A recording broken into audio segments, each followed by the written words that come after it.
peuple doit se mobiliser. Tout le monde se préparer pour confronter l'ennemi. Dans chaque village, les gens doivent prendre les armes, même les armes traditionnelles, les flèches, les lances et autres choses. L'essentiel est d'écraser l'ennemi, parce que sinon on va devenir l'esclave de ce petit messier de Hutu, de Tutsi plutôt. C'est vrai. RDC pas pour faire intervention à pays un grand pays comme mon pays, comme un petit demi-continent, l'Afrique, pour faire la bagarre ou la guerre avec les Rwandais, il faut faire appel dans le pays Moussou. Après, le pays est souverain. Non, notre pays n'est pas souverain. Le Congo n'est pas un pays souverain. Les lots armés n'est plus armée sud-africaine. Armée n'a plus armée Ouganda. Pour que tu aies FDLR, non, tu aies ADF Nalo. Félix Tshisekedi qui est en Ouganda, a suivi le soda, le soda FRDC, pour que tu aies ADF Nalo. Nous avons une armée, et là, nous avons étudié géographie armée. Pour stratégique union, ce que tu as dit, M23, nous avons même Ouganda, même Ouganda, nous avons militaires, les lobes Congo, au côté FARDC, au côté Yababeni Kuna, pour nous traquer, rebelle Ouganda. Où est la souveraineté congolaise? Le Congo n'est pas souverain. Rwanda va côté Lio. Pour Bengana Bango. Il y a un Kindokia. Rebelle ya Ouganda. Ba côté Lio. On va préparer la rébellion dans le Museveni. Bango va préparer pour le Banana. Les mêmes qui sont pays na Bango. Aujourd'hui, je suis à Ouganda. On va y aller à l'armée. Tu vas y defna. Dans le raisonnement Kindoki. Bana mbogo oye. Eza lokola mutoki zo ba Rwanda bo bengana ba M23. Nzo ndana kata M23 baza ba Rwanda. Est-ce que c'est contradictoire té? Donc ke benga ba Uganda bo ya ko bengana ba Uganda. Nzo ndé ba Uganda wana baza ba rebelle. Soki bango ba yeba bengana bango ba okena wa buga. Ba ko sala trakaseri na Uganda. Est-ce que Simba? Est-ce que banda ba ye? Ba Uganda wana ba kei. Bazaka ka bazo bakaka ba Congolais. Parce que vous avez Babamaki, au côté de 4-5, au côté de 5-6, mais les Ougandais ont un militaire na bango bazawa et le côté. Mais nani azo foot ba militaire wana toujours la République démocratique du Congo.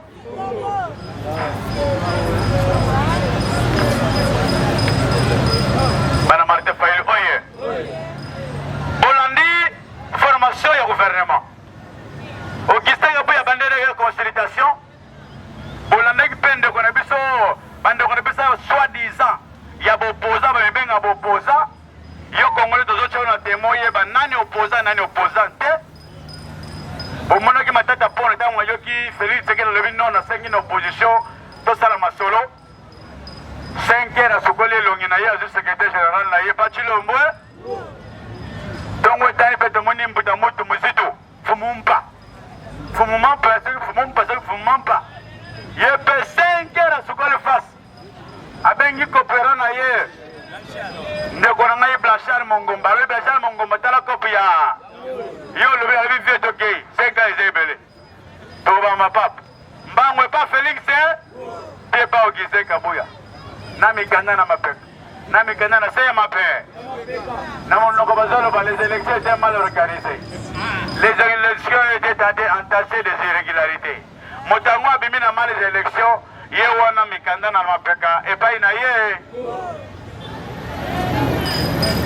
Mata Moïse que tout balobi boy biso tokotika la kokende pa ya informateur te tokotika la kokende pa okise kabuya te tokotika la kokende baye bazo kokende pa okise kabuya baye bazo luka posa basa na gouvernement ya chilo biso tozana l'opposition ata tondimaki ba député na biso ba kosala dans le parlement, il y a peuple, mais dans le gouvernement, biso toko la concilité, donc il y a peuple qui sait que il y a peuple, babo ina bango. Bana mboka oye.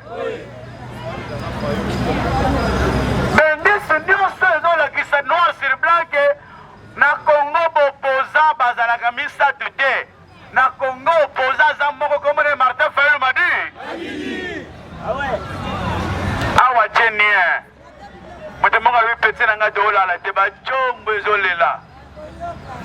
ezolala te yaya bato nyonso bamiyibi ata oyo bazoya toza sire na bango te ezala bamatata mpona bamiyibi ezala bamosusu boye yo nde mwana mboka oza maboko pembe ozala premier ministre bana mboka oye telefone eza kolela se kole biso mpe toyebisi tata ekolo Martin Fayulu andima biso na bo population tondimi totambola na mapapa tokanga bitendi totambola na ya tokotikala kosala na gouvernement ya bato ya miyibi eza lokola moto ake na motambo ayibi mnyama na yo aya alambi yango na ndako bandi kolia na conscience na yo ke nyamo yango ekutaki na zamba kendaki koyi ekozala mabe makasi na vi na yo biloko na yotela kopesa o sante na nzoto te biso mpe tanke toyebi le pouvoir de Félix c'est notre pouvoir qui a été volé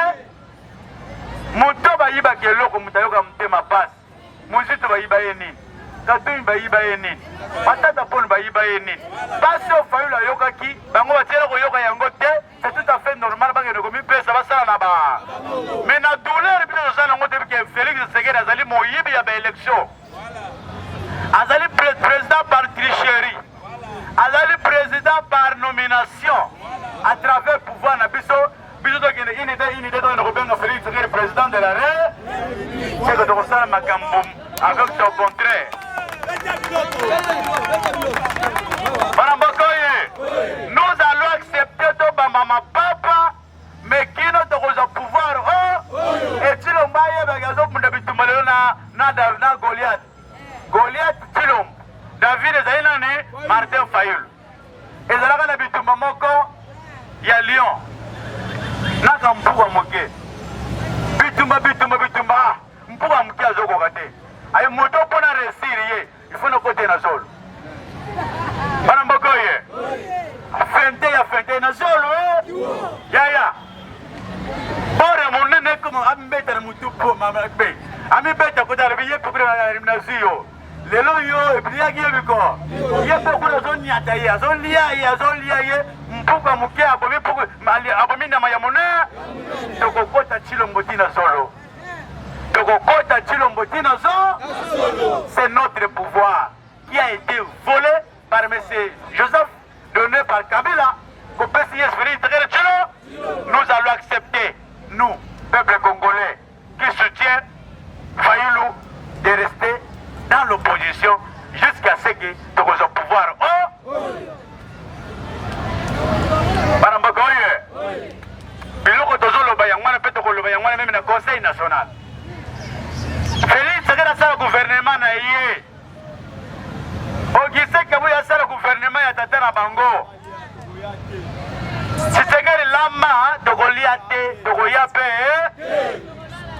IDPS lamba biso bakongole tokoya olambi yango banda 5 toye tokufi c'est au contraire biso na bana na bango tozolala nzala bali proge bazolala nzala bazokongola mbongo na bawenzi nzoko nde bato baza vie bien bakongola ata 500 ya wenze te bakongola ata 200 ya wenze te bazali basouffrant bazali komona place lokola biso bana mboka oye wana ezali message na wito oyebisa Clément Moussa ayebisi nga boye bapopulation bazoloba nini nayebisi bango population message bazotindi epai na bino bakonzi oyebisa président Fayulu ameka kolanda maloba ya Félix Tshisekedi Tshilombo te akende komeka kokende epai na nayebisi yanga yebisa ye oza message bakestion balobi le président eli na bino omeka te kosalie tokokende komitike pa Félix akopesa bino poste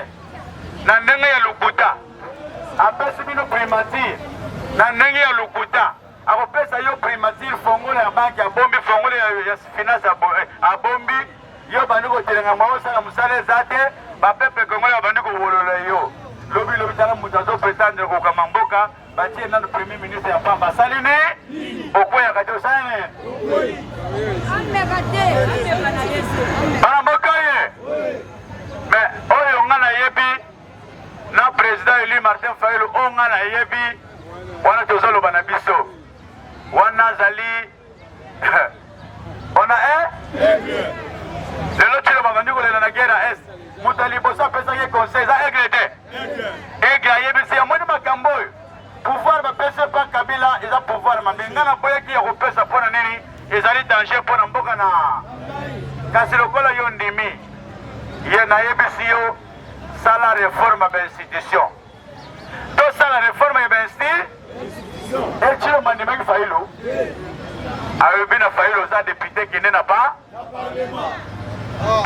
lelo ntango yo ozolelo na este ntango yo ozolelo makambo ya este naza agressé yo mpe zongo na parlement kobenga peuple congolais kobenga mpe Fayulu yo mpe kende na pa poeba topesaki yo mayele otindi biso na parlement osaleli te lelo eyindeli yo biso mpe totindi yo na pa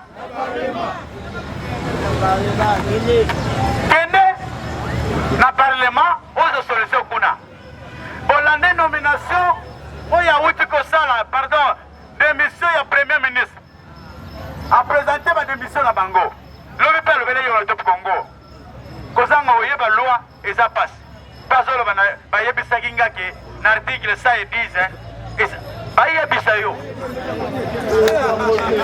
yo bayebisi yo yo yebi kotanga article 110 ya constitution te bana mboka oye mokanda ya mboka bukuli konze elobi boye esengeli gouvernement soki gouvernement basali baélection esili gouvernement wana ezali député démissionnaire papa démission ezani kotika mosa naye kodepose démission na nga démission vient du mot du verbe démissionner. Démissionner signifie cesser le travail. Na kosala lisusu te, na décider, na kosala lisusu te comme premier ministre, comme ministre, comme gouverneur, comme boy. C'est ça la démission. Mais kotika démission. Mais yo zo sa bango marqué bo démissionner, bo sala ba faire courant. C'est ko sala lewani. Affaire courant de l'incolvani. Ngai na démissionné mais yo zongisi nga chose na bi donc na bureau na yo zongisi nga na kosimba eloko te décision te soki na ye na tshembe tunasani pa fin du mois opesi nga mbongo eza lokola tata na ye papa ye Félix bolanda papa ye Félix etienne zitoki biloko asala na CNS na conférence souveraine nationale bayebisi Mobutu kizengi na lobi ngai na lobi Mobutu lelo kaka asimba besaka ake etienne zitoki na suka tomboli musapi alobi ngai na lobi Mobutu rien ne me gouverne pas yoko musobe moi je veux que Mobutu reste rien ne me gouverne c'est-à-dire président kendete azala wana bana ko renier a gouverner te biloko tshilomba sa papa Etienne Tshisekedi soi-disant docteur en droit bayeli mukanda atangi azwi biki a effacé mukanda poa après azwi na suka signé yo tsewa mais biloko Tshisekedi asala ntango ngana effacé mukanda wana boy c'est-à-dire document oyo nazongo sur na valeur mais soki on signé c'est qu'on considère document oyo eza iti docteur en droit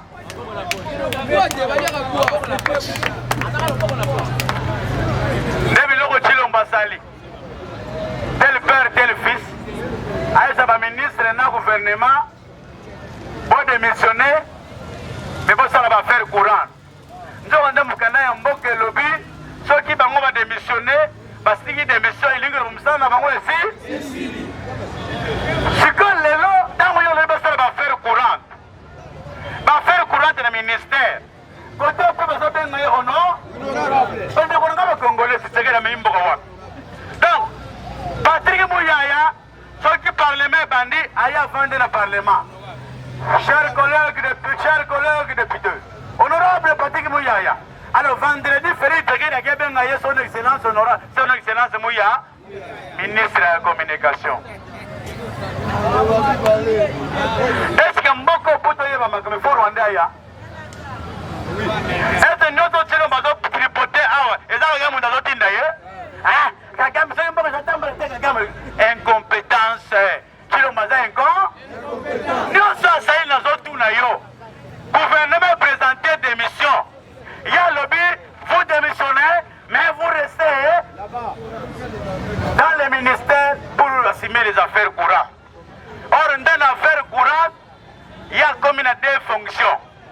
Fonction député, la fonction d'affaires courantes en tant que ministre. Frères congolais, c'est notre pays. Il faut que le Rwanda parle ou la Belgique parle pour que Tshilombo ait que loi et le bibongode. Où est maintenant le rôle des secrétaires généraux? Oh, il y a un ministère, voilà maintenant Tshilombo. Là où Tshilombo est en train d'amener ou à foncer Mboka Nabiso. Sans qu'il y ait un Mibeko Yambo.